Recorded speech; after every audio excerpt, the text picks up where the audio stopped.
जब मैं 10 साल की थी तो मैं मेरी किसी रिलेटिव के घर छुट्टियां काटने जाती थी और मैं काफी ज्यादा खुश होती थी हमेशा जाते टाइम, क्योंकि मुझे मेरे कजन्स के साथ टाइम स्पेंड करना काफी ज्यादा अच्छा लगता था। मेरे साथ वहां पर हर बार एक पूरा एक्सपीरियंस होता था और मैं हर बार वो बात भूलकर फिर छुट्टियां काटने चली जाती थी, क्योंकि बच्ची थी ना मैं। दिन तो मैं अपने कजन्स के साथ खेलकर खुशी खुशी बिता देती थी और रात होते ही सारी मेमोरीज याद आ जाती थी कि शिट, अब क्या होगा। जब भी मैं रात को सोने जाती थी तो एक हाथ मुझे इनएप्रोप्रिएटली टच करता था। मैं उस टाइम ये सब समझने के लिए काफी ज्यादा छोटी थी, मुझे नहीं पता था कि उस टाइम पे मुझे क्या रिएक्ट करना है। मैं बस चद्दर के अंदर अपना मुंह देकर रोती रहती थी। मुझे ये बात किसी को बताने में काफी ज्यादा डर लगता था कि मेरी ही कोई गलती ना निकाल दे। एक रात की बात है, मेरी और मेरे कजन्स के बीच में लड़ाई हो रही थी कि कूलर के आगे कौन सोएगा, और मैं बेचारी इसलिए लड़ रही थी कि अगर मेरी बारी पीछे आ गई सोने के लिए तो वह हाथ मुझे फिर से टच करेगा। और मेरी किस्मत इतनी खराब है ना कि ऐसा ही हुआ। उस दिन फिर मुझे उस हाथ ने टच किया और मैं बेचारी कंबल में मुंह देकर रोती रही सारी रात।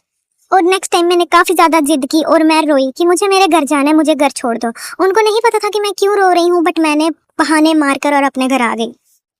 अगली बार फिर गर्मियों की छुट्टी पड़ी और फिर मेरा दिमाग खराब हो गया, मुझे सब भूल गया बात, और मैंने जिद की कि मुझे मेरे कजन्स के घर जाना है, मुझे छुट्टियां उधर ही काटनी है। मैं भूल गई थी। फिर वही बात हुई कि सारा दिन मैंने निकाल दिया और रात होते ही मैं डरने लग गई और डरते डरते मैं अपने कजन्स के साथ चली गई सोने। और मैं इतनी बेचारी ये नहीं जानती थी कि ये रात मेरी सबसे खतरनाक रात होने वाली है। मैं सो गई थी और मुझे नींद भी पड़ गई थी।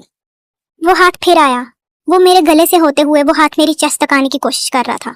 मैं फटाफट उठी और किचन में भागी पानी पीने के बहाने, और 15 मिनट किचन में इतना रोने के बाद मैं बाहर आई और वो हाथ जिस इंसान का था वो एम्बेरस हो गया, क्योंकि उसको लगता था कि वो जब भी टच करता मैं सोई होती हूँ, मुझे तो कुछ पता ही नहीं चलता है ना। मैंने रूम में आके देखा कि वो जो इंसान था वो उस रूम से चला गया था, और हैप्पीली वो लास्ट दिन था जब मेरे साथ वो सब हुआ। उस दिन के बाद वो इंसान सुधर गया या पता नहीं क्या हुआ, बट वो मेरा लास्ट दिन था ये सब झेलने का। उस इंसान की एक बेटी भी थी जो कि मेरे जितनी थी। कभी कभी सोचती हूँ कि क्या उसकी बेटी उसके साथ सेफ होगी, क्योंकि मैं भी तो उनकी बेटी जैसी थी ना।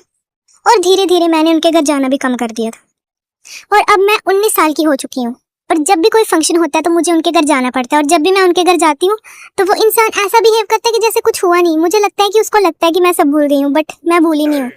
मैं भगवान से उसका मतलब कि तुम समझ नहीं सकते मुझे कितना गुस्सा आता है उस इंसान पे, बट मैं बेचारी क्या ही कर सकती हूँ। मैंने आज तक ये बात किसी को नहीं बताई, और इंटरनेट के माध्यम से मैं ये सब बात तुमको बता रही हूँ, क्योंकि मैं अभी भी डरती हूँ ये बात किसी को बताने के लिए। धन्यवाद।